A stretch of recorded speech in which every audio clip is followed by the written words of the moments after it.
केंद्र सरकारनं राज्यातील शेतकऱ्यांना मोठा दिलासा दिलाय। राज्यातील सोयाबीन खरेदीला मुदतवाढ देण्यात आली असून 7 फेब्रुवारीपर्यंत सोयाबीन खरेदी केली जाणार आहे।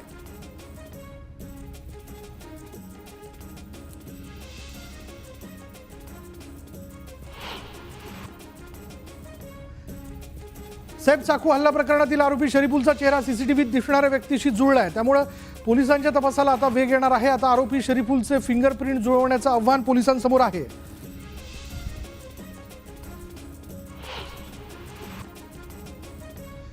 सांगलीच्या मिरज तालुक्यातील कवठेपिरान गावात 3 गव्यांचा वावर दिसून आलाय। गावाच्या शेतात या गव्यांनी धुमाकूळ घातलाय, त्यामुळे परिसरात भीतीचं वातावरण पसरलंय। जळगावच्या कासोदा इथल्या कृषी उत्पन्न बाजार समितीमधील काँक्रिटीकरणाच्या कामाचं गुलाबराव पाटलांच्या हस्ते भूमिपूजन करण्यात आलं। यावेळी आमदार अमोल पाटील, राष्ट्रवादीचे जिल्हाध्यक्ष संजय पवार यांच्यासह महायुतीच्या पदाधिकाऱ्यांची उपस्थिती होती। पिंपरी चिंचवड शहरातील चिखली कुदळवाडी परिसरातील अनधिकृत बांधकामांवर कारवाई करण्यात येणार असल्याचं महापालिकेनं सांगितलंय। तर गेल्या 30 वर्षांपासून महापालिका आमच्याकडून कर घेते, तेव्हा ही बांधकामं अनधिकृत नव्हती का, असा सवाल स्थानिकांनी केला। नाशिकच्या सिडको परिसरात एका घरात सामूहिक नमाज पठण केलं जात असल्यानं 2 धर्मियांमध्ये वाद झाला। बाहेरील नागरिक या ठिकाणी नमाज पठणासाठी येत असल्यानं स्थानिकांना त्रास होत होता।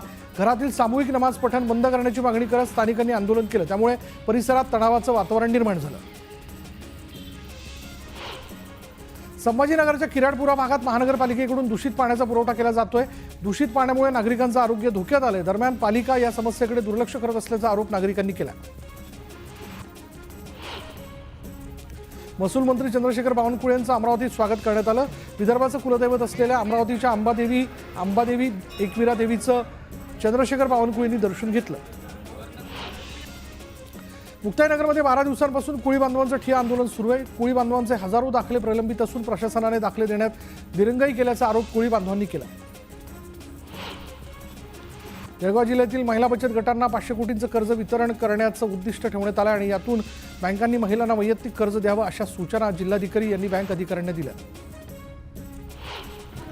पर्यटकांना आपत्कालीन वेळेत तात्काळ मदत मिळण्यासाठी तळेगाव दाभाडे नगर परिषदेची आपत्ती व्यवस्थापन टीम सज्ज झाली आहे। बोटीच्या साहाय्याने प्रत्यक्ष बचाव कार्याचं प्रात्यक्षिक सादर करण्यात आलं। शासनाच्या स्वच्छ सर्वेक्षण 2023 अभियानात श्रीवर्धन नगर परिषदेने कोकण विभागात प्रथम स्थान मिळवलं आहे। श्रीवर्धन नगर परिषदेला कचरामुक्त शहर नामांकन मिळालं। केंद्र सरकारच्या विविध विभागातील 18,000 विविध पदांसाठी स्टाफ सिलेक्शन कमिशनद्वारे परीक्षा घेतली जाते। मात्र स्टाफ सिलेक्शन कमिशनच्या ढिसाळ कारभारामुळे विद्यार्थ्यांना नाहक त्रास सहन करावा लागतोय। विद्यार्थ्यांना पुन्हा टायपिंगची परीक्षा द्यावी लागणार आहे। नाशिकच्या पवननगर परिसरात पाण्याच्या पाईपलाईनचं खोदकाम सुरू असताना MNGLची पाईपलाईन फुटली। पाईपलाईन फुटल्यानं गॅस गळती झाली आहे, त्यामुळे या मार्गावरील वाहतूक पर्यायी मार्गाने वळवण्यात आली। जुन्नर तालुक्यात बिबट्याचा वावर दिवसेंदिवस वाढतोय। आता दिवसाही बिबट्याचं दर्शन होऊ लागल्यानं नागरिकांमध्ये भीतीचं वातावरण पसरलंय। भर शिवारात बिबट्याचं दर्शन झालंय। वर्ध्याच्या घोराड इथे संत केजाजी महाराजांच्या पुण्यतिथी महोत्सवाच्या निमित्तानं अश्व आणि भाविकांच्या टाळ मृदुंगाच्या गजरात रिंगण सोहळा पार पडला आणि या सोहळ्यात अनेक भाविकांनी हजेरी लावली। हिंगोलीच्या जिल्हाधिकारी कार्यालय परिसरात आणि जिल्हाधिकारी कार्यालयात मिशन 100 डे अंतर्गत स्वच्छता करण्यात आली। अधिकारी आणि कर्मचाऱ्यांनी श्रमदानातून स्वच्छता केली।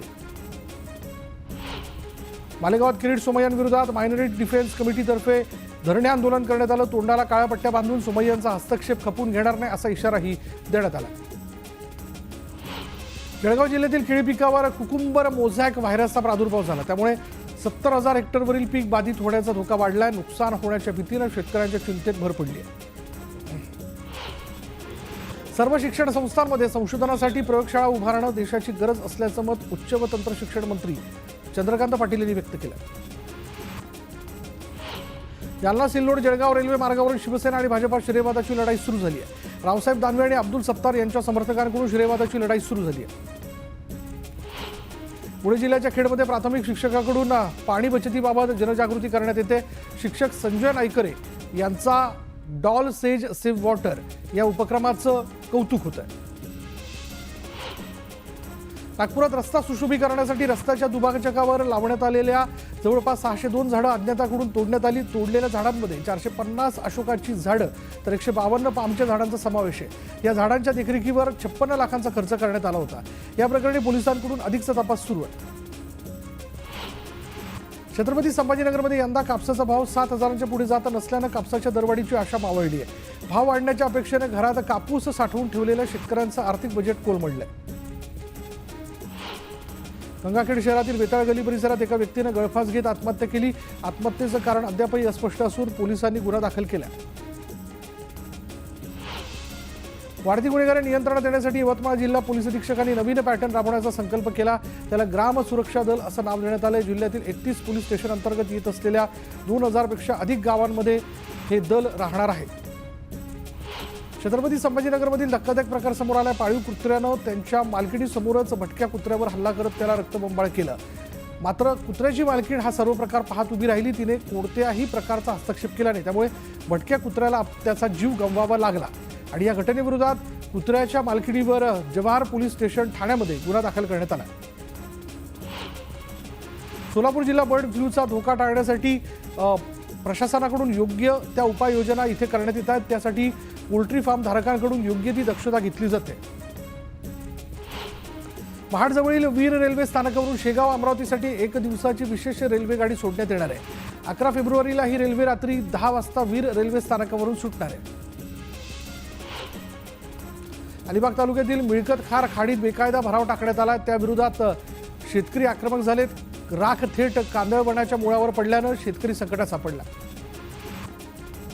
मुक्ताईनगरमध्ये आदिशक्ती मुक्ताईच्या परिक्रमा उत्सवाला सुरुवात झाली. हजारो वर्षांची परंपरा असलेल्या या उत्सवानिमित्त देवीचं दर्शन घेण्यासाठी भाविकांनी मोठ्या प्रमाणात गर्दी केली. त्यामुळे सर्वत्र टाळ मृदुंगाचा गजर पाहायला मिळतोय.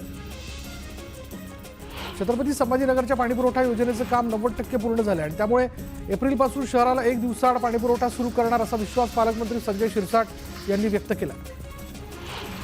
सोलापूर महानगरपालिकेचा अजब कारभार समोर आला. उजनी ते सोलापूर दुहेरी पाईपलाईनच्या कामादरम्यान जलशुद्धीकरण केंद्राची जागा ही महापालिकेच्या ताब्यात नसताना टेंडर निघालंच कसं असा सवाल उपस्थित करत आमदार देवेंद्र कोठे यांनी जिल्हा नियोजन समितीच्या बैठकीत महापालिका प्रशासनाला धारेवर धरलंय.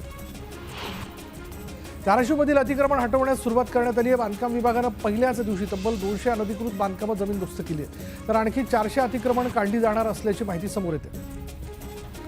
जळगाव जिल्ह्यातील बोदवड तालुक्यातील शेतकऱ्यांसाठी नवसंजीवनी ठरणाऱ्या बोदवड सिंचन योजनेचं काम संथ गतीनं सुरू आहे. याचं भूमिपूजन तत्कालीन राष्ट्रपती प्रतिभाताई पाटील यांच्या हस्ते झालं होतं.